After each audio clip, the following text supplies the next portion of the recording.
അയ്യോ, ടെററായിട്ട് പോയിട്ട് ഭയങ്കര പോസിറ്റീവായിട്ട് തിരിച്ചു വന്ന ഒരാളാണ് ജിഷിൻ മോഹൻ. അങ്ങനെ പറ. എന്ത് കാണിക്കാറുണ്ട്, എനിക്ക് വല്ല കഴിവുണ്ടോടാ എന്നൊക്കെ കേട്ടവനാണ് ഞാൻ. അപ്പൊ ആ സമയത്തൊക്കെ ഞാൻ ഇച്ചിരി ബാഡ് സിറ്റുവേഷനിലായിരുന്നു. ബാഡ് സിറ്റുവേഷൻ ലൈക്ക് വേറെ ലോകത്തായിരുന്നു, പറന്ന് നടക്കുന്ന സമയമായിരുന്നു. ആ സീസണെ ഞാൻ കണ്ടില്ല. ഞാൻ പിന്നെ ഈ ബിഗ് ബോസിന് കയറുന്നതിന് മുമ്പാണ് ഞാൻ ആ സീസൺ ജസ്റ്റ് ഒന്ന് ഓടിച്ച് കണ്ടത്. വിട്ട് ബിഗ് ബോസ് എന്ന് പറയുന്നത് വേണ്ട, പരിപാടിയെ വേണ്ടെന്ന് പറഞ്ഞാൽ വിട്ടതാ. ഔട്ടാവുന്ന നമ്മൾ ആരും പ്രതീക്ഷിച്ചിട്ടേ ഇല്ല. പെട്ടെന്ന് ഷോക്ക് ആയതുപോലെയായിരുന്നു. അത് അൺഫെയർ ആയിരുന്നില്ലേ?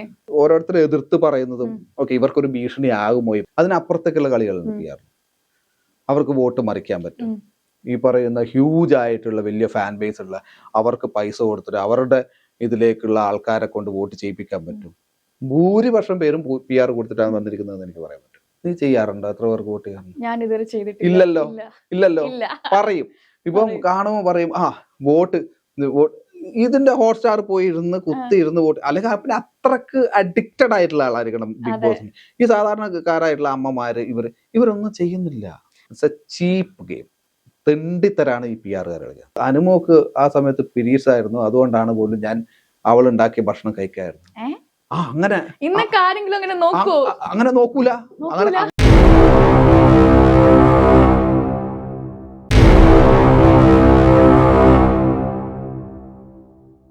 Hi, it's me Angel Raj. ഇന്ന് നമ്മുടെ കൂടെയുള്ള guest Jishin Mohan. Hi, welcome Jishin ചേട്ടാ. എന്താണ് നിന്റെ ഇൻട്രൊഡക്ഷൻ ഒക്കെ അങ്ങ് പതറിപ്പോകുന്നത്? നീ പറഞ്ഞ ശരിക്കും പറഞ്ഞു കഴിഞ്ഞാൽ ഇവള് ഇൻട്രൊഡക്ഷൻ തരുന്ന സമയത്ത് ഫസ്റ്റ് ആദ്യം നല്ല ഹ്യൂമർ സെൻസ് ഇല്ലാന്ന് പറഞ്ഞു, അത് കഴിഞ്ഞിട്ട് ടെററായിട്ടുള്ളതെന്ന് പറഞ്ഞു, കയ്യിൽ നിന്ന് പോയി. പിന്നെ ഇന്ന് നമ്മുടെ കൂടെ ഉള്ളത് ജിഷിൻ ചേട്ടനാണെന്ന്. ഇത് പോരാ, എനിക്ക് ഇൻട്രൊഡക്ഷൻ കുറച്ചും കൂടി നല്ലൊരു ഇൻട്രൊഡക്ഷൻ കൊടുത്തേ. അയ്യോ, ടെററായിട്ട് പോയിട്ട് ഭയങ്കര പോസിറ്റീവായിട്ട് തിരിച്ചു വന്ന ഒരാളാണ് ജിഷിൻ മോഹൻ. അങ്ങനെ പറ, അത് കൊള്ളാം. അങ്ങനെയല്ലേ കൊടുക്കണ്ടേ പിന്നെ. അതെ, ജിഷിൻ ചേട്ടനെ ഞാൻ ആദ്യമായിട്ട് കാണുന്നത് ഓട്ടോഗ്രാഫ് സീരിയലിലാണ്. അതില് റാം എന്നുള്ളൊരു ക്യാരക്ടറാണ്. അപ്പൊ ഞങ്ങള് സ്കൂളിൽ പഠിക്കുന്ന നമ്മുടെ പിള്ളേരുടെ ഒക്കെ ക്രഷ് ആയിരുന്നു. ആരാ? ജിഷിൻ മോഹൻ. അത് പിന്നെ അന്ന് കുറെ പേരുണ്ടായിരുന്നു. എന്ന് വെച്ചാൽ ഈ നെഗറ്റീവ് ക്യാരക്ടേഴ്സ് ചെയ്യുന്നവർക്ക് എന്തോ ഒരു ഇഷ്ടം കൂടുതലാന്ന് തോന്നുന്നു. നെഗറ്റീവ് ക്യാരക്ടർ അല്ല, നിങ്ങളുടെ കണ്ണ് ഭയങ്കര സംഭവമായിരുന്നു ആ സമയത്ത്. ആരെങ്കിലും പറഞ്ഞിട്ടുണ്ടോ? അതെ, ഉണ്ടക്കണ്ണ് ഭയങ്കര സംഭവം. അന്ന് ഞാൻ എനിക്ക് കണ്ണ് ഭയങ്കര കോംപ്ലക്സ് ഉണ്ടായിരുന്നു എനിക്ക്. എന്നുവെച്ചാല് ഇത് മറക്കാൻ വേണ്ടി ഞാൻ എപ്പോഴും ഒരു എന്താ പറയാ ഡേ നൈറ്റ് ഗ്ലാസ് ആണ് യൂസ് ചെയ്തോണ്ടിരുന്നത്. അപ്പം അവിടെ ചെന്നപ്പോൾ ഡയറക്ടർ പറഞ്ഞു കണ്ണട മാറ്റിക്കോ കേട്ടോ. അപ്പോഴേ എന്റെ കോൺഫിഡൻസ് മൊത്തം പോയി. പക്ഷെ അത് വില്ലൻ ആയി മാറുന്ന ഒരു സീൻ ഉണ്ടായിരുന്നു. ആ സീനിന് ചെയ്യുന്ന സമയത്ത് എല്ലാവരും പറഞ്ഞു കണ്ണാണ് നിങ്ങൾക്ക് ഇത്. അപ്പൊ ഞാൻ ഡയറക്ടർ സുഹിത്തേട്ടനോട് ഞാൻ പോയിട്ട് താങ്ക്സ് പറഞ്ഞു, സുഹിത്തേട്ടാ താങ്ക് യു, അങ്ങനെയാണ് വേണ്ടത്. നിങ്ങളെ കണ്ണാണ് നിങ്ങളുടെ പവർ, ഒരു ആർട്ടിസ്റ്റിന്റെ പവർ, അത് നിങ്ങൾ യൂസ് ചെയ്യണം. പിന്നെ ആർക്കെങ്കിലും ചാൻസ് ചോദിച്ചിട്ട് ഫോട്ടോ ഒക്കെ അയച്ചു കൊടുക്കുന്ന സമയത്ത് കൂളിംഗ് ഗ്ലാസ് ഒക്കെ വെച്ചിട്ട് ഫോട്ടോ അയക്കരുത്, കണ്ണ് കാണണം, കണ്ണിലാണ് നമ്മൾ ഡയറക്ടേഴ്സ് അതാണ് നോക്കുക എന്ന് പറഞ്ഞിട്ട് അതൊരു ചേഞ്ച് ഉണ്ടായിരുന്നു. എന്റെ ആ ഒരു കോംപ്ലക്സ് അതോടുകൂടി മാറിക്കിട്ടി. ഓക്കെ, അപ്പം അവിടെ ഓട്ടോഗ്രാഫിന്ന് തുടങ്ങി ഇപ്പൊ ബിഗ് ബോസ് ഹൗസ് വരെ എത്തി നിൽക്കുവായിരുന്നു. തീർച്ചയായും. എന്നുവെച്ചാല് ബിഗ് ബോസ് ഹൗസിലേക്ക് എത്തിയ ഒരു പ്രയാണമുണ്ട്. ലൈക്ക് എന്ന് വെച്ചാല് ഓട്ടോഗ്രാഫ് എന്ന് പറയുന്ന സീരിയലിൽ വരുമ്പോ ഉള്ള ഒരു ജോലിയും കളഞ്ഞിട്ട്, ബാംഗ്ലൂരിൽ ഉള്ള ഒരു നല്ലൊരു ജോലിയും കളഞ്ഞിട്ട് വന്നതിന്റെ എല്ലാവരും വീട്ടിൽ നിന്നായാലും നീയൊക്കെ അവിടെ പോയി നീയൊക്കെ എന്ത് കാണിക്കാറുണ്ട്, എനിക്ക് വല്ല കഴിവുണ്ടോടാ എന്നൊക്കെ കേട്ടവനാണ് ഞാൻ. ഓക്കെ, അവിടെ നിന്ന് 4 പേര് അറിയുന്ന ഒരാളാവണം എന്നുള്ളൊരു ചിന്ത മാത്രമേ എനിക്കുണ്ടായിരുന്നു. അത് ഇങ്ങനെ ഒരു 10-40ഓളം സീരിയൽസ് ചെയ്തതിന് ശേഷം ആണ് ഈ 40 മുകളായി. അപ്പം ഒരു ബിഗ് ബോസ് എന്ന് പറയുന്നത് നമ്മൾ ആർട്ടിസ്റ്റുകൾക്കെല്ലാം ഒരു പ്ലാറ്റ്ഫോമാണ്. ഞാൻ പല ഷോസും ചെയ്തിട്ടുണ്ട്. അതിൽ ഒരു മെയിൻ ഒരു ഷോ ആണ് ഏഷ്യാനെറ്റില്. അപ്പൊ അത് ചെയ്യണമെന്ന് ആഗ്രഹം ഉണ്ടായിരുന്നു. അപ്പം ഒരു പ്രാവശ്യം ഞാൻ ഇന്റർവ്യൂവിന് പോയിട്ടുണ്ടായിരുന്നു. കഴിഞ്ഞതിന്റെ മുമ്പത്തെ വർഷം സീസണിലായിരുന്നു തോന്നുന്നു. അപ്പൊ ഞാൻ സ്ഥിരമായിട്ട് കണ്ടോണ്ടിരിക്കുന്ന ആളായിരുന്നു. ആ സീസണിൽ പോയിട്ട് എനിക്ക് ഫസ്റ്റ് ഇന്റർവ്യൂ കഴിഞ്ഞിട്ട് എന്നെ എടുത്തില്ല. അപ്പൊ ആ സമയത്തൊക്കെ ഞാൻ ഇച്ചിരി ബാഡ് സിറ്റുവേഷനിലായിരുന്നു. ബാഡ് സിറ്റുവേഷൻ ലൈക്ക് വേറെ ലോകത്തായിരുന്നു, പറന്ന് നടക്കുന്ന സമയമായിരുന്നു. അപ്പം അതൊക്കെ ഇങ്ങനെ വേറെ ഇതൊക്കെ യൂസ് ചെയ്ത് അങ്ങനെയുള്ള ഒരു സമയത്താണ്. അന്ന് സെലക്ട് ആയില്ല. പിന്നെ ഇതൊക്കെ നിർത്തി. അതാ നമ്മൾ ഒരു നെഗറ്റീവ് സൈഡിലോട്ട് പോയിക്കൊണ്ടിരിക്കുമ്പോഴല്ലോ എല്ലാം നെഗറ്റീവായിട്ടേ നടക്കും. നമുക്ക് പോസിറ്റീവായിട്ടൊന്നും നടക്കില്ല. ഒരു സ്ഥലത്ത് ആക്സെപ്റ്റൻസ് കിട്ടില്ല, ഒന്നും കിട്ടില്ല. അത് നമ്മൾ വേറൊരു ലോകത്തേക്ക് അങ്ങ് പോയിക്കൊണ്ടിരിക്കും. ആ ലോകത്തുള്ള ആൾക്കാർ മാത്രമേ നമ്മളെ അറിയൂ. സ്വാഭാവികമായിട്ടുള്ള ഒരു ലോകത്തേക്ക് തിരിച്ചു വന്നപ്പോൾ സ്വാഭാവികമായും എനിക്ക് ബിഗ് ബോസിലേക്ക് പോയി ഇന്റർവ്യൂവിന് അറ്റൻഡ് ചെയ്തു. ഞാൻ ഫുൾ കോൺഫിഡൻസോട് കൂടി അറ്റൻഡ് ചെയ്തു. ദേ സെലക്ടഡ് മീ. ഓക്കെ.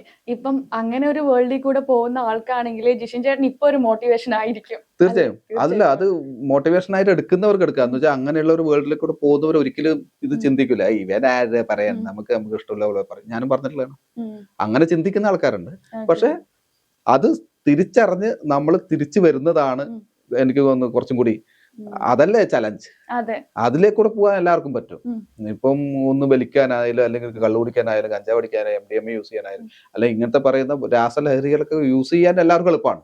യൂസ് ചെയ്ത് അതിലേക്ക് അങ്ങ് പോകാൻ എളുപ്പമാണ്. ആരോടൊക്കെ ഉള്ള വാശി തീർക്കാൻ വേണ്ടി പോകുന്ന പോലെ അങ്ങ് പോവാം. പക്ഷെ അതിൽ നിന്ന് തിരിച്ചു വരിക എന്ന് പറയുന്ന ഒരു ചലഞ്ചാണ്. അത് ആ ചലഞ്ച് ഞാൻ ആക്സെപ്റ്റ് ചെയ്തിട്ടുണ്ടായിരുന്നു. ഞാൻ ഏറ്റെടുത്ത് തിരിച്ചു വന്നു. അങ്ങനെ തിരിച്ചു വന്ന സമയത്താണ് ബിഗ് ബോസിലേക്ക് വീണ്ടും എനിക്ക് എൻട്രി കിട്ടിയത്. അപ്പൊ തന്നെ ആ ഇന്റർവ്യൂ ഒക്കെ അറ്റൻഡ് ചെയ്യുമ്പോൾ ഞാൻ ഫുള്ളി കോൺഫിഡൻസ് ആയിരുന്നു. ഓക്കെ, രാവിലെ തന്നെ പ്രിപ്പയർഡ് ആയിരുന്നു, ഇത് എനിക്ക് കിട്ടും എന്നുള്ള രീതിയിൽ തന്നെയാണ് ഞാൻ പോയിട്ട് ചെയ്തിരുന്നത്. അപ്പോൾ മെഡിറ്റേഷനൊക്കെ തുടങ്ങി, നമ്മളെ മൈൻഡ് കുറച്ചും കൂടി ഷാർപ്പായിരിക്കും.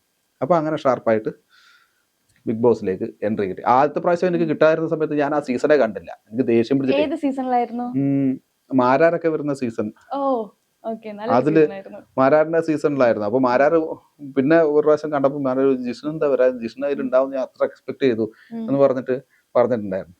ആ സീസണെ ഞാൻ കണ്ടില്ല. ഞാൻ പിന്നെ ഈ ബിഗ് ബോസിന് കയറുന്നതിന് മുമ്പാണ് ഞാൻ ആ സീസൺ ജസ്റ്റ് ഒന്ന് ഓടിച്ച് കണ്ടത്. ശരിക്കും ഈ സീസണിൽ പിന്നെ കഴിഞ്ഞ ഇതിന്റെ മുമ്പുള്ള സീസൺ ഞാൻ ട്രൈ ചെയ്തതേ ഇല്ല, വിട്ട്.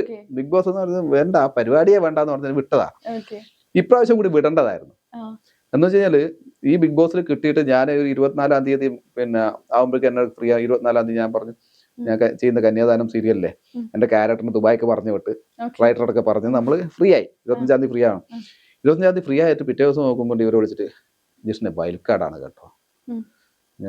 എനിക്ക് വന്ന ദേഷ്യവും സങ്കടവും, ഞാൻ എന്നിട്ട് വിടാന്ന് വിചാരിച്ച, മതി വേണ്ട പുല്ല് പോട്ടെ, എനിക്ക് വിധിച്ചിട്ടില്ല ബിഗ് ബോസ് എന്ന് വിചാരിച്ചിട്ട് ഞാൻ വിടാന്ന്.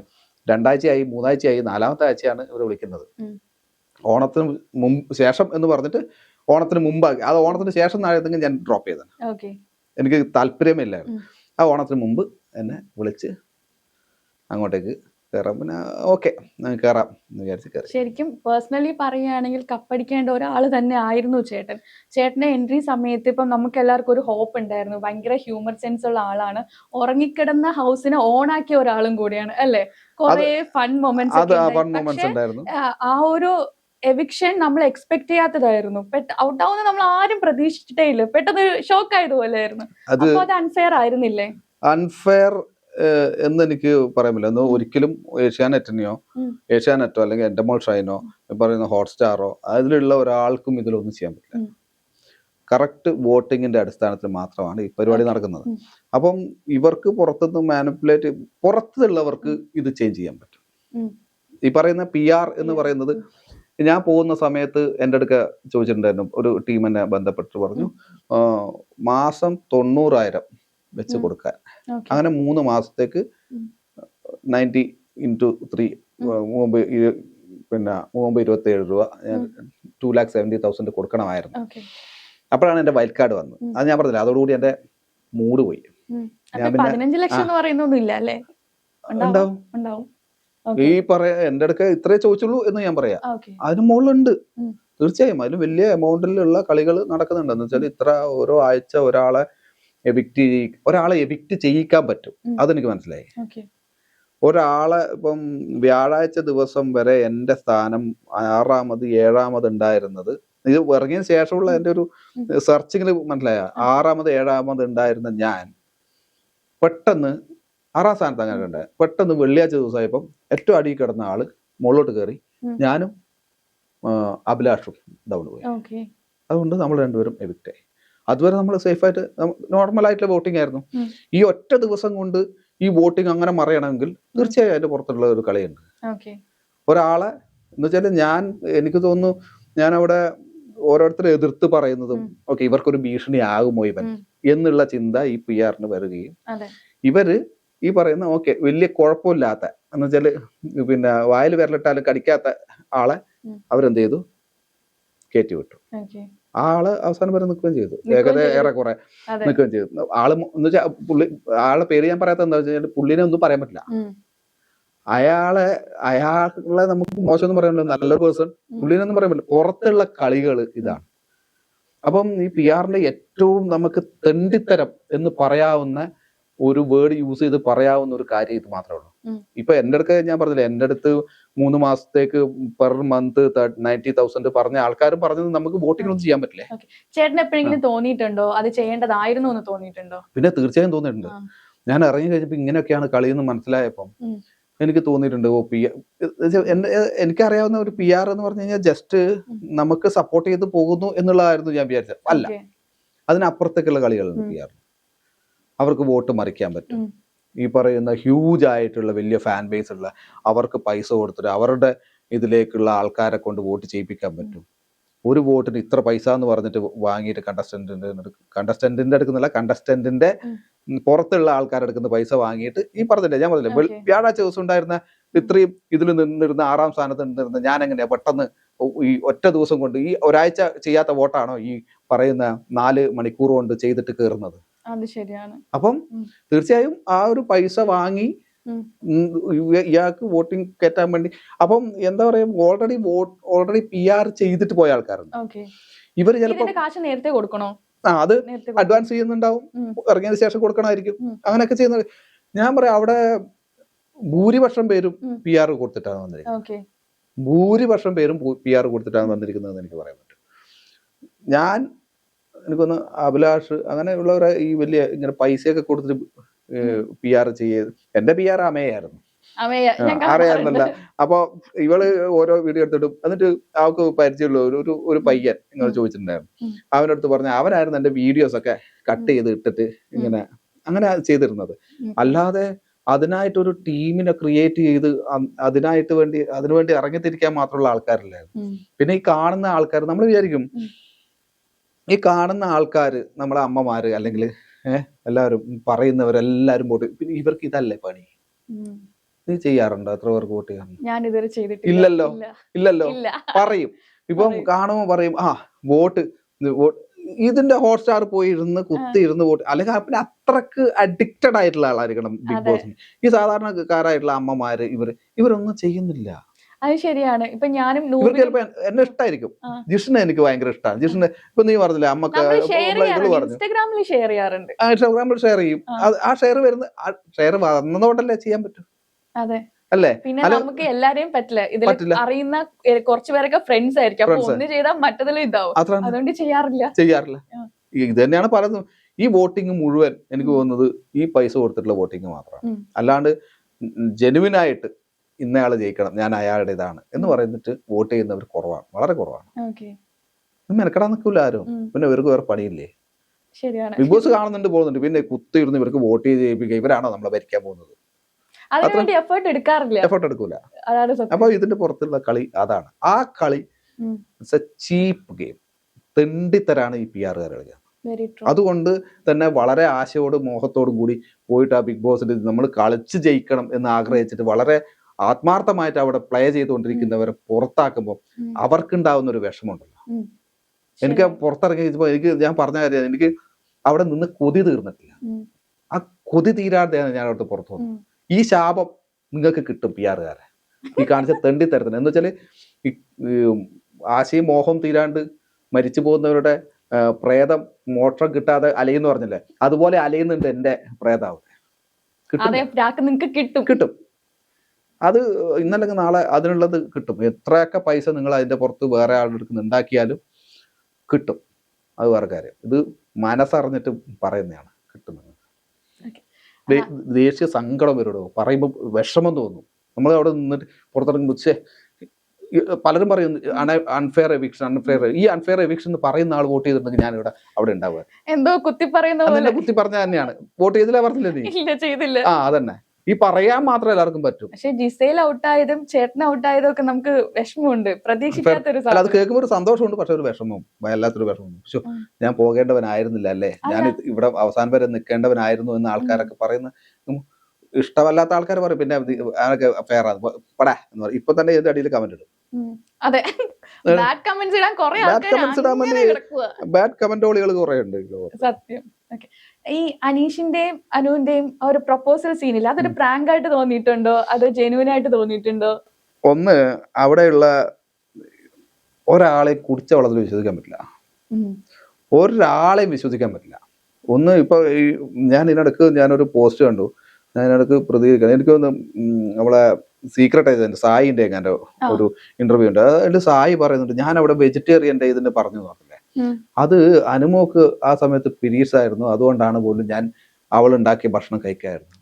അങ്ങനെ അങ്ങനെ നോക്കൂല, അങ്ങനെ ഒരു കാര്യം ഞാൻ പറഞ്ഞു. പക്ഷെ അവിടെ ഉള്ള നമ്മുടെ ഫൈറ്റിന്റെ ഇടയിൽ ഒനിയില് എന്ന് വെച്ചാൽ ഇവർ എല്ലാവരും ഒരാളുടെ ഭാഗത്ത് ന്യായം ഉണ്ടെങ്കിൽ തന്നെ അയാളുടെ ഭാഗത്ത് അത് വളച്ചൊടിച്ച് വേറെ പറഞ്ഞു നിനക്കെന്താ അയിത്തോ, ഈ ജയിക്കാൻ വേണ്ടി പറയുന്നതാണ്. പലതരത്തിലും ഇത് പുറത്തേക്ക് പോകണം, പുറത്ത് ഇവർക്ക് നെഗറ്റീവ് അടിക്കണം എന്നുള്ള രീതിയിൽ പറയുന്നതാണ്. അപ്പം ഈ പോർഷനാണ് ഇവരെടുക്കുക. എടുത്തിട്ട് അവക്ക് പീരീഡ്സ് ആയിരുന്നു അതുകൊണ്ടാണ് കഴിക്കാത്തത് എന്ന് അവൻ പറഞ്ഞത് എടുത്തിട്ട് ഞാൻ അതുകൊണ്ടാണ് ആ നോൺ വെജ് അല്ലെങ്കിൽ പിന്നെ അവളുണ്ടാക്കിയ ഫുഡ് കഴിക്കാഞ്ഞെന്ന് പറയുന്നത്. ഞാൻ ചിന്തിച്ചിട്ടു ഇതാണ് സംഭവം അവിടെ. അപ്പൊ ഒരാളെ അവിടെ നമ്പാൻ പറ്റില്ല. അവിടെ ഉള്ളത് ഒരു ഗെയിമാണ്. ഒരാളും പരസ്പരം ഒരാളും അങ്ങോട്ടും ഇങ്ങോട്ടും വിശ്വസിക്കില്ല. ഇപ്പൊ അനീഷ് പോയിട്ട് അനുമോളോടൊക്കെ പറഞ്ഞു അത് റിയൽ ആയിട്ടാണോ ഫേക്ക് ആയിട്ടാണോ അനീഷിന് മാത്രം അറിയാം. പക്ഷെ ആ മൊമെന്റ് എനിക്ക് ഭയങ്കര ഇഷ്ടപ്പെട്ടത്. അവളുടെ ഒരു ചിരി അയ്യോ എന്നൊക്കെ പറഞ്ഞില്ല, അവളുടെ ക്യൂട്ട് ആയിട്ടുള്ള കുറച്ച് അതിന് മുമ്പുള്ള ഇവിടെ ഇങ്ങനെ കാണിക്കുന്ന ഇങ്ങനെയൊക്കെ കാണിക്കുന്നതും ഇങ്ങനെയൊക്കെ അത് ഭയങ്കര ക്യൂട്ട് മൊമെന്റ്സ് ആയിരുന്നു. നമുക്കറിയാം എന്ത് കൊടുക്കണം, എന്ത് പ്രേക്ഷകർക്ക് കൊടുക്കണം. അവളെത്ര ഷോ ചെയ്തിട്ടുള്ള അവൾക്ക് ആ ഷോയില് ഒരു പ്രേക്ഷകർക്ക് എന്താണ് കാണാൻ ആവശ്യം, അല്ലെങ്കിൽ എന്നെ എന്തിനാണ് ഇവിടെ ഹയർ ചെയ്തിരിക്കുന്നത്, ഇവിടെ വെറുതെ ഉണ്ടുറങ്ങി കഴിയാനല്ലോ എന്ന് വ്യക്തമായിട്ട് അനുഭവക്കറിയാം. അവൾ അതിൽ പറയുന്നുണ്ട് കണ്ടന്റ് കൊടുക്കണമെന്നുള്ളത് അവൾ പറയുന്നുണ്ട്. തീർച്ചയായും കൊടുക്കണം. അത് അവിടെ എന്താണ് കണ്ടന്റ് എല്ലാവരും പറയും. അന്ന് ലാലേട്ടൻ ഇവർക്ക് ചോദിക്കുന്നില്ല എന്താണ് കണ്ടന്റ്. അവിടെ കിട്ടുന്ന കണ്ടന്റ് ഇതാണ്, നമ്മുടെ ഇമോഷൻസ്, നമ്മുടെ ആൾക്കാർക്ക് കാണാൻ താല്പര്യമുള്ളത് എന്താണോ, ഈ ഷോ കാണാൻ വേണ്ടി അവരെ പ്രേരിപ്പിക്കാൻ വേണ്ടിയുള്ള എന്തെങ്കിലും നമ്മൾ കൊടുക്കുക. ചിലപ്പോൾ അത് ദേഷ്യമായിരിക്കും, അതൊരു കണ്ടന്റ് ആണ്. ഈ പറയുന്ന അടി ഉണ്ടാക്കുന്നു, വഴക്കുണ്ടാക്കുന്നു, ഇതിന്റെ പേരിൽ ഇതാക്കും. ഇപ്പം എന്റെ ഇപ്പം പറഞ്ഞു കഴിഞ്ഞാൽ ഇപ്പം ആ വെജിറ്റേറിയൻ ഞാൻ കഴിക്കില്ല എന്ന് പറഞ്ഞു, എനിക്കറിയാം ഇതില് 100 പേര് നോൺ വെജ് കഴിക്കുന്ന ആൾക്കാർ എന്നെ ചീത്ത പറയും. ഇവൻ ആരാന്ന്, പിന്നെ നോൺ വെജ് മാത്രം കഴിക്കുന്നവൻ, വെജ് കഴിക്കുന്ന ആൾക്കാരുണ്ട്, അവർക്ക് തന്നെ മനസ്സിലാവും. ഞാൻ അന്ന് രാത്രി അതിൽ ഇപ്പൊ ഓപ്പൺ ആയിട്ട് പറയാന്ന്, അന്ന് ഞാൻ പറഞ്ഞു ഞാൻ കഴിക്കില്ല, ഭക്ഷണം കഴിക്കില്ല, ഞാൻ തന്നെ വെച്ച് കഴിക്കുന്നുള്ളൂ, അതിനൊരു തീരുമാനം ആവട്ടെ. എന്റെ ഭാഗത്തുള്ള ന്യായം എന്താണെന്ന് വെച്ച് കഴിഞ്ഞാൽ അത്രയും നാള് വെജിറ്റേറിയൻസിന് നോൺ വെജ് വരുന്ന ദിവസം മാത്രമേ, ബാക്കിയുള്ള ദിവസം ഒന്നിച്ചെന്നെ വെജിറ്റേറിയൻസ് ഞാനും ജിസേലും മാത്രമേ ഉള്ളൂ. നമ്മളതാണ് ഉണ്ടാക്കി കഴിക്കാറ്. അപ്പൊ അന്ന് ഇവരത് നേരെ തിരിച്ചു പറഞ്ഞു, പറ്റൂല, നിങ്ങൾ നമ്മൾ ഉണ്ടാക്കുന്നതന്നെ കഴിക്കണം. അപ്പൊ ഞാൻ പറഞ്ഞു നമുക്ക് ആ ഉണ്ടാക്കിയ ഇപ്പൊ ഈ നോൺ വെജ് ഉണ്ടാക്കിയ കയ്യിൽ എടുത്തിട്ടായിരിക്കും മറ്റേ കൊണ്ടുപോയിട്ട് കോരുന്നത്. ഇല്ല അങ്ങനെ ചെയ്യൂല പറഞ്ഞാൽ നമുക്കൊരു വിശ്വാസം ഉണ്ടാകും, നമുക്ക് തൃപ്തി, നമ്മൾ ഉണ്ടായിക്കോളാന്നേ, ഞാൻ ഉണ്ടാക്കുന്ന ആളല്ലേ എന്ന് പറഞ്ഞ് അതിന് സമ്മതിക്കില്ല എന്ന് പറഞ്ഞു. ഞാൻ ശരി, അതിനൊരു തീരുമാനമായിട്ട് ഞാൻ കഴിക്കുന്നുള്ളൂ എന്ന് പറഞ്ഞു. വേറൊരു സംഭവമാണ്. ആണ്. അപ്പം ഞാൻ ഉണ്ടായി കഴിച്ചോളാന്ന് പറഞ്ഞിട്ട് അവിടെ വെച്ചു. ഞാൻ വിചാരിച്ച പിറ്റേ ദിവസം വെള്ളിയാഴ്ച ദിവസം നമ്മൾക്ക് ഡ്രൈ ഡേ ആണ്, നമുക്ക് ഉറങ്ങാൻ, നമുക്ക് കുറച്ച് ഫ്രീ ആണ്, എന്തെങ്കിലും മെയിൻ ആയിട്ടുള്ള കാര്യം ഉണ്ടെങ്കിൽ മാത്രമേ പുറത്ത് പോകും. പിറ്റേ ദിവസം ഫ്രൈഡേ, പിറ്റേ ദിവസം സാറ്റർഡേ ലാലേട്ടൻ വരുന്ന എപ്പിസോഡ്. അതുവരെ ഞാൻ കഴിക്കാതിരിക്കുവായിരുന്നു, ഞാൻ പട്ടിണി. അല്ല കഴിച്ചില്ല പറഞ്ഞാൽ ഈ പറയുന്ന വ്യാഴാഴ്ച ദിവസം ഉച്ചക്ക് ഞാൻ പറഞ്ഞു കഴിച്ചില്ല, രാത്രി ആകുമ്പോഴും ഞാൻ കഴിച്ചില്ല. രാത്രി ആകുമ്പം ബാക്കി യുവമാർക്ക് അക്ബറിനും ഒനീലിനൊക്കെ സംഭവം പിടികിട്ടി. ഏത് ഞാനിത് വെച്ചോണ്ടിരിക്കുന്നത് അതൊരു കണ്ടന്റ് ആണ്, ഇറ്റ്സ് എ കണ്ടന്റ്. ചിലത് നമ്മൾ മനഃപൂർവ്വമായിട്ടല്ലെങ്കിൽ കൂടി അതൊരു കണ്ടന്റ് ആയിട്ട് പോകും. ഇത് ഇവന്മാർക്ക് മനസ്സിലായി. ഇപ്പൊ ഞാൻ പിറ്റേ ദിവസവും കഴിച്ചില്ല, പിന്നെ ശനിയാഴ്ച ദിവസം ഞാൻ കഴിക്കാതെ ഇരിക്കുവാണെങ്കിൽ അന്ന് ലാലേട്ടൻ കൊണ്ടുതരും എനിക്ക് ഫുഡ്. അല്ലയോ, ലാലേട്ടൻ എനിക്ക് ഫുഡ് എത്തിച്ചു തരും, അല്ലെങ്കിൽ ലാലേട്ടൻ പറയും കഴിക്കും മോനെ എന്ന് പറയുമ്പോഴായിരിക്കും, അല്ലെങ്കിൽ ഇതിനൊരു തീരുമാനമാക്കി തരും. അപ്പൊ അവിടെ ഉയർന്നത് ഞാനായിരിക്കും. ഇവന്മാരെന്ത് ചെയ്തു അറിയോ, ഈ അനീഷും വന്നിട്ട് ജിഷ്ണെ കഴിക്ക് ജിഷ്ണെ എന്നൊക്കെ പറഞ്ഞ് ഇവന്മാര് രാത്രി ആകുമ്പോഴേക്കും അത് കോംപ്രമൈസ് ആക്കി കളഞ്ഞു. ഓക്കെ നിങ്ങൾ അത് അവരുടെ ഒരു ആ ഗെയിം. നിങ്ങൾ പറയുന്ന പോലെ തന്നെ ഉം. നിങ്ങൾ പറയുന്ന പോലെ തന്നെ നിങ്ങൾക്ക് വെജിറ്റേറിയൻസ് നിങ്ങൾക്ക് സെപ്പറേറ്റ് ഉണ്ടാക്കാം. ഉം. ഉം. ഓക്കെ, പിന്നെ എനിക്ക് വാശി പിടിക്കാൻ പറ്റില്ല, ഞാൻ കഴിച്ചു Okay. നൈറ്റ്. ഉം. ഉം. അപ്പം എന്തായി, അതവിടെ തീർത്ത്. ഉം. അല്ലെങ്കിൽ ഈ പ്രശ്നം പിറ്റത്തെ ദിവസം കിടക്കും. പിറ്റത്തെ ശനിയാഴ്ച ദിവസം ആകുമ്പോൾ ഇതിന്റെ മൂർധന്യാവസ്ഥയിലെത്തും. ഇത് ഇവന്മാർക്കറിയാം. ഉം. ഇതാണ് കണ്ടന്റ് ഉണ്ടാക്കൽ. Okay. ഉണ്ടാക്കുന്നതും നമ്മൾ ചിലത് ഓട്ടോമാറ്റിക് ആയിട്ട് വരുന്നതും ഒക്കെ ഉണ്ട്. ഉം. അതങ്ങനെ പോയി അത് അപ്പൊ അവിടെ ഒരു ചർച്ചാ വിഷയമായി അതൊരു പുറത്തു വന്ന എന്റെ ഒരു മെയിൻ ആയിട്ടുള്ള ഒരു പുറത്തു വന്ന ഒരു സാധനമാണത് അല്ലേ. അതെ. ഇതേപോലെയാണ് അനുമോള് ഓരോന്ന് കൊടുക്കുന്നത്. ഉം. ഇങ്ങനെ ഓരോ മീൻസ് ഉണ്ടാക്കിയതായിരിക്കില്ല. ഇപ്പൊ നെവിൻ വെള്ളം എടുത്ത് കൊണ്ടെന്ന് ഒഴിച്ചു, ഉം. അവള് മിണ്ടാണ്ട് നിന്നു അവിടെ. Okay. വെള്ളം അവൾക്കറിയാം ഇതൊക്കെ ഇത്രയും ബൂസ്റ്റപ്പ് ആയിട്ട് പുറത്തേക്ക് പോകും, ഇത് എങ്ങനെയൊക്കെ ആയിരിക്കും പുറത്തു പോകാന്നുള്ള ചിന്തിക്കാനുള്ള ഒരു ഇതും കൂടി നമുക്ക് ഉണ്ടായിരിക്കണം. Okay. ഈ നെവിന് PR ഉള്ളതായിട്ട് ചേട്ടന് തോന്നിയിട്ടുണ്ടോ? ഇല്ല എന്നൊന്നും പറയാൻ പറ്റില്ല. ആ. സ്വാഭാവികമായും ആസ് ആൻ എന്റർടൈനർ ആ ഒരു ഫാൻ ബേസ് ഓട്ടോമാറ്റിക് ആയിട്ട് വരും. ഉം. പിന്നെ നെവിന്റെ അവിടെ കെയർ ചെയ്യാൻ വേണ്ടി നെവിനെ മറ്റേ അഭിലാഷ് അല്ലേ, അഭിഷേക, ഇതിന് മുമ്പത്തെ സീസൺ ഉണ്ടായിരുന്ന അഭിഷേക് അല്ലേ, അഭിഷേക് ആയിരുന്നു ഉണ്ടായിരുന്നു. Okay. അപ്പൊ സ്വാഭാവികമായും അഭിഷേകിന് പോയി വന്ന അഭിഷേകിന് അറിയാം എങ്ങനെ എങ്ങനെയൊക്കെ ഹാൻഡിൽ ചെയ്യണം, Okay. ആർക്കൊക്കെ എന്തൊക്കെ ചെയ്ത് കൊടുക്കണം എന്നുള്ളൂ, അല്ലെങ്കിൽ അങ്ങനെ ഇത് ഇവന് ബൂസ്റ്റപ്പ് കൊടുക്കണം എന്നുള്ളത് അവനറിയാം. അതിനുള്ള കാര്യങ്ങളൊക്കെ ചെയ്തിട്ടുണ്ടാവും എന്നാണ് എന്റെ വിശ്വാസം. എല്ലാവർക്കും ഉണ്ട് എനിക്ക് പേഴ്സണലി നെവിന്റെ കാര്യം തോന്നിയിട്ടുള്ളത് എന്റർടൈനർ ആണെന്ന് പറയുമെങ്കിലും അതുപോലെ തന്നെ വെറുപ്പിക്കലും തോന്നിയിട്ടുണ്ട്. പക്ഷെ at the same time comments വന്നിട്ട് റിയൽ എന്റർടൈനർ അങ്ങനെയൊക്കെയാണ് വരുന്നത്. ഓക്കെ, നമുക്ക് എന്റർടൈനർ ആയിട്ട് തോന്നിയവരൊക്കെ ആദ്യമേ പോവുകയും ചെയ്തു. അതാണ് അവസ്ഥ.